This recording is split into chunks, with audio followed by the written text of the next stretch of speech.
you started this YouTube channel. You have all this lifestyle content and you have all these videos that are kind of related to you kind of explaining and advocating for, you know, the blind community. How much did that prepare you to do your more professional work later on in your career? Like without that, like time you spent, you know, learning cameras, editing, posting, you know, creating a title for the video, a thumbnail.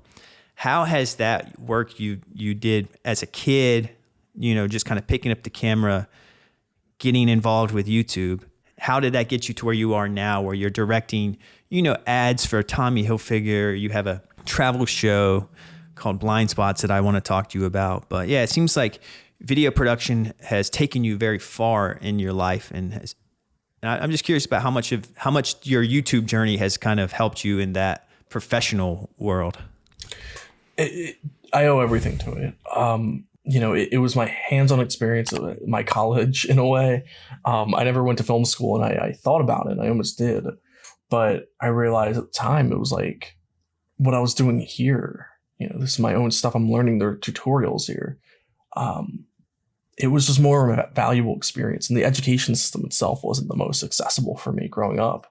I make note of that in like some of my intro videos. I'm like, I had a 1.8 GPA.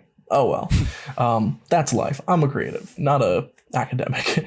And I own that. So, you know, so that's just me. And I was posting, you know, back when I was 8 years old, I was posting silly little, like, you know, things. A lot of those are gone now just because, like, I don't know, self-consciousness or whatever it might have been. Like growing up, I'm like, I'm going to delete this. Some of them are private. Some of them may still be private today. But, you know, I kind of went in like, you know, when I got a talent manager and he had access to my channel, like analytics and stuff, I'm like, I'm going to delete these because I don't know. I'm still embarrassed and I don't know this guy like on a personal level yet. So, yeah, I deleted some older archive videos. I saved them all. So they're all like on a hard drive. But regardless, definitely like, there's a history there, and it's kind of cool at my channel. And I think I reshared some of those videos in a way with like you know, retrospective video I made like 14 years on YouTube, or you know, 15 years or whatever it was.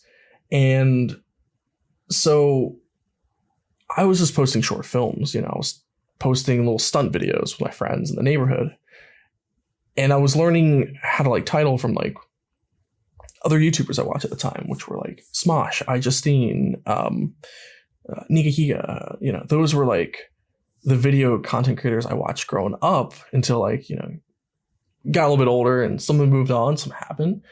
And it's kind of cool to see like how YouTube has become more of a business than, you know, a hobby. And it can be both. And it can also be one or the other, depending, you know, where you're coming from, what you're looking at, doing with it.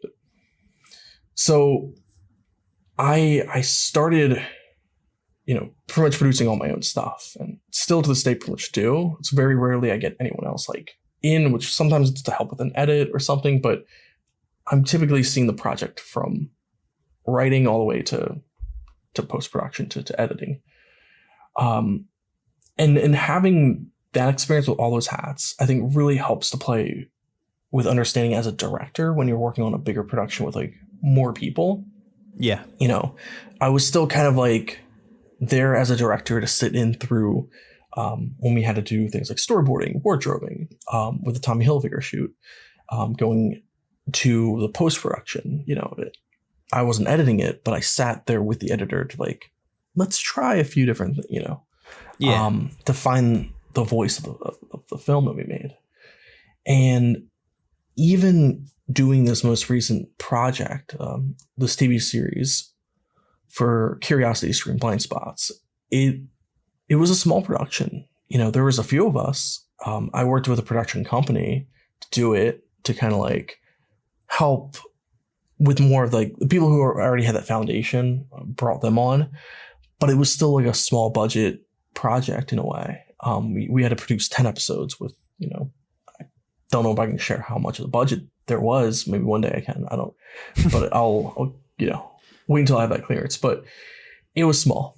It wasn't anything to like gloat about. So we squeezed it, you know, for everything we could. And I even edited an entire episode of the show. So that's how much of like my hands-on I had. Was I was directing, I was writing, co-writing a lot of the episodes, but then I edited one all the way through, until I was time to hand it off to mixing and color. So yeah, that's it. Really has prepared me a lot. It was my film school, and I owe everything to that channel, and still do, and I still plan to go fully in on it in this coming year.